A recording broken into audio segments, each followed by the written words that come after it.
Salam sejahtera Malaysia, terima kasih kerana menonton video-video dalam channel ini. Sebelum kita mula, jangan lupa untuk tekan tombol subscribe, share, like, dan komen. Let's go! Salam sejahtera dan salam perpaduan dan selamat petang kepada seluruh rakyat Malaysia terkini dari Mahkamah. Semakan kes SRC Najib, keputusan pada 31 Mac. Berita penuh.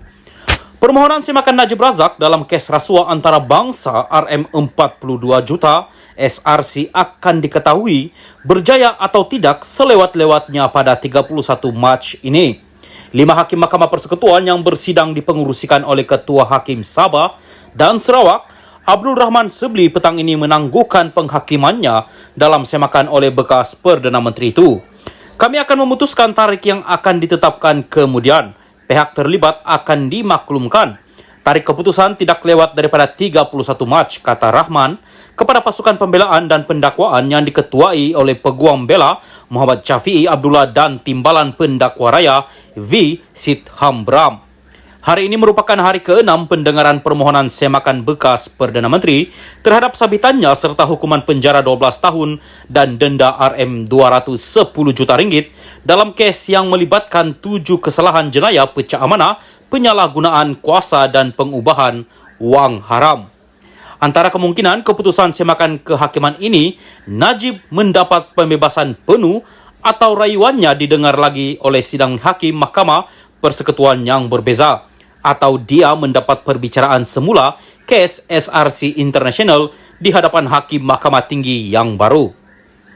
Selain Abdul Rahman, semakan Najib ini turut didengar sidang Hakim Mahkamah Persekutuan Vernon Ong Lam Kiat, Rod Zaria Bujang dan Nordin Hassan serta Hakim Mahkamah Rayuan Abu Bakar Jais.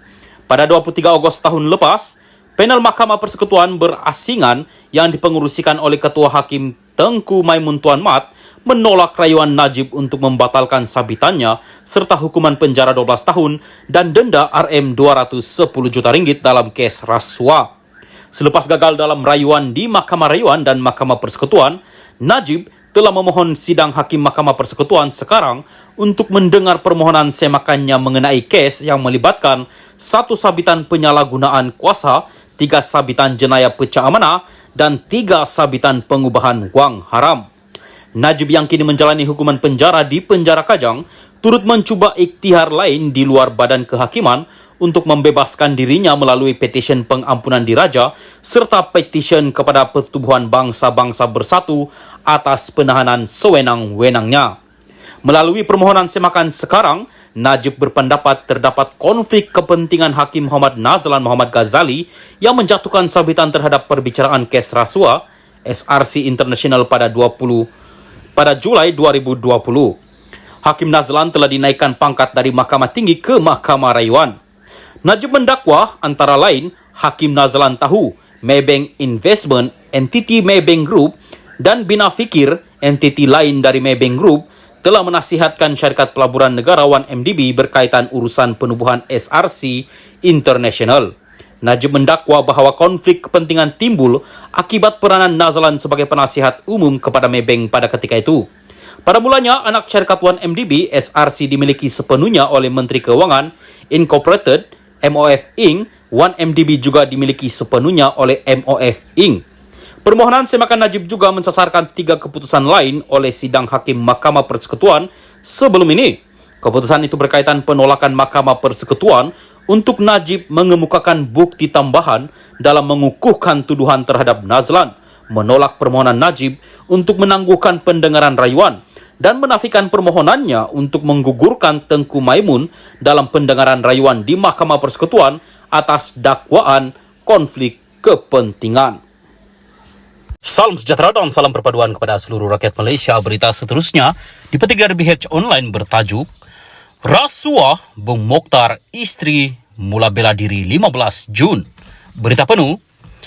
Ahli Parlimen Kinabatangan Datuk Seri Bung Mokhtar Radin dan isterinya Datin Sri Zizi Izzati Abdul Samad akan membela diri bagi menjawab 3 pertuduhan rasuah dihadapi mereka di Mahkamah Session di sini pada 15 Jun ini.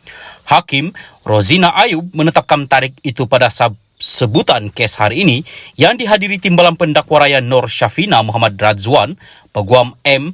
Ati Mulan mewakili Bung Mokhtar dan Peguam Teh Sikon mewakili Zizi Izzati. Mahkamah perlu menetapkan tarikh perbicaraan memandangkan kes ini telah lama.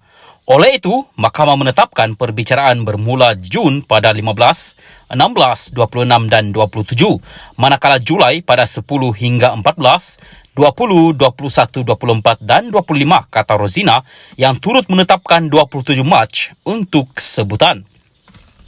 Terdahulu, Ati Mulan berkata, setakat ini seramai 6 saksi pembelaan termasuk Bung Mokhtar dan istrinya akan memberi keterangan pada perbicaraan yang ditetapkan selama 13 hari itu. Pihak kami masih dalam pertimbangan sama ada akan menyediakan pernyataan saksi atau tidak, katanya. Ditanya Rozina mengenai status rayuan pasangan itu di Mahkamah Rayuan, Teh berkata, pengurusan kes terhadap rayuan itu ditetapkan pada 22 Mac ini, sementara menunggu rekod rayuan yang masih belum siap. Pasangan itu memfailkan rayuan terhadap keputusan Mahkamah Tinggi di sini yang menolak permohonan mereka untuk menyemak keputusan Mahkamah Session yang memerintahkan kedua-duanya membela diri atas 3 pertuduhan tersebut.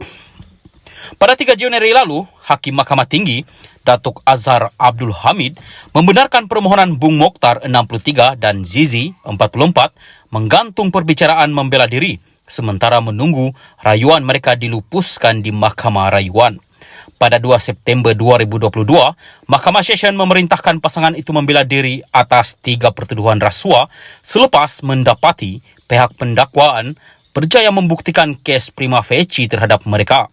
Pada 3 Mei 2019, Bung Mokhtar didakwa atas 2 pertuduhan menerima rasuah berjumlah Rm2,2 juta ringgit dan Rm262.500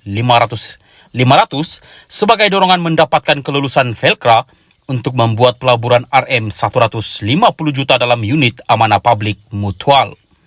Bung Mokhtar dituduh menerima rasuah daripada ejen publik mutual Madhi Abdul Hamid menerusi Zizi di Public Bank Cawangan Taman Melawati di sini antara 12.30 tengah hari pada 5 petang 12 Jun 2015.